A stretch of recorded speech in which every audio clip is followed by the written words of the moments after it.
Noel Gallagher is primarily known as a songwriter, and in the following clip I'm going to play for you, he makes that quite evident. But he also points out a couple of things that I think are pretty important to talk about. So let's listen to what Noel Gallagher had to say about YouTube guitarists and the nature of his own musical bearings, and then I'm going to ask you to contribute your opinion. Now, let's check in here and hear what Noel had to say about YouTube guitar players. See young kids playing instruments, and they're great. Do you know what I mean? And there's a lot more information out there than now when you're starting, even if you're in a band, for equipment and what it all means and what it does and what you should be doing and tips for this. And you'd have a sleepless night if what we used to do in Noel. I don't know how we got by. You know, have you ever seen the shot from the stage at Noel? I've got a pedal board that's on a piece of plywood. It's got a delay pedal on it and a tuner. Somebody said to me, why is the bass, middle and treble all on 10? Why does it all go to 10? But I think what is more prevalent now is you see really great guitarists. For example, there are shows on YouTube, right, with guys signing rooms like they were born in Nashville. Do you know what I mean? All that stuff. And my lad will say, you can't play guitar like that. And I'm like, thank the Lord. Because if I could play guitar like that, you know what I'd be doing right now? Playing guitar like that. That's what I'd be doing.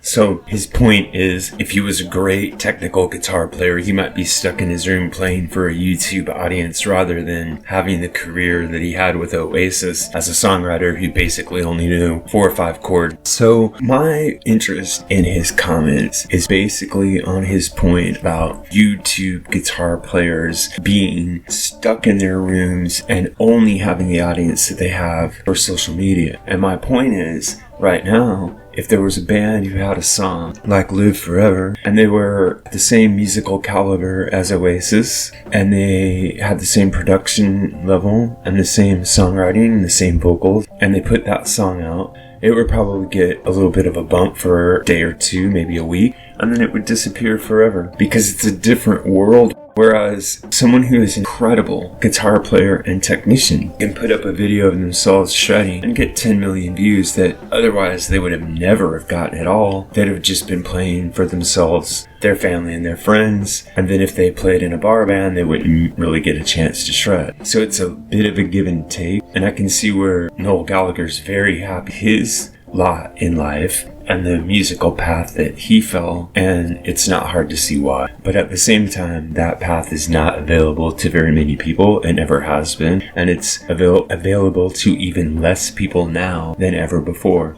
If you're a singer-songwriter, the chances of you having a career like Noel Gallagher had are very slim, next to none actually. Whereas if you are a shredding guitar player who puts a video up on YouTube and it's really good, you'll get a little bit of attention, you might make a few bucks, and you didn't have to really leave the comfort of your own home and your own room. So while I agree with what Noel Gallagher says in terms of his own career, and I'm really glad that he's not a shredder, I think he is a little bit mistaken in terms of the good that comes out of social media and the audience that is available to musicians that might not otherwise have it. So my question to you is, do you think that a band like Oasis could make it today? Or do you think that just a guy sitting in his room and shredding great ability would get a wider audience? This is what I think, but what really matters is what you think. So if you have an idea about this or any other topic connected to classic or contemporary music, please drop it in the section below, and remember to like and subscribe. Also, if you're enjoying the videos, you can click on the thanks button right down there below and make a small donation. Or if you prefer, you can click on the Buy Me a Coffee link and make a donation at the Buy Me a Coffee site. Finally, if you'd like a little bit of a financial boost to help you out during the holiday season, click on the Capital One link in the description box and use their handy one-step application process to get yourself a new credit card. Thanks a lot.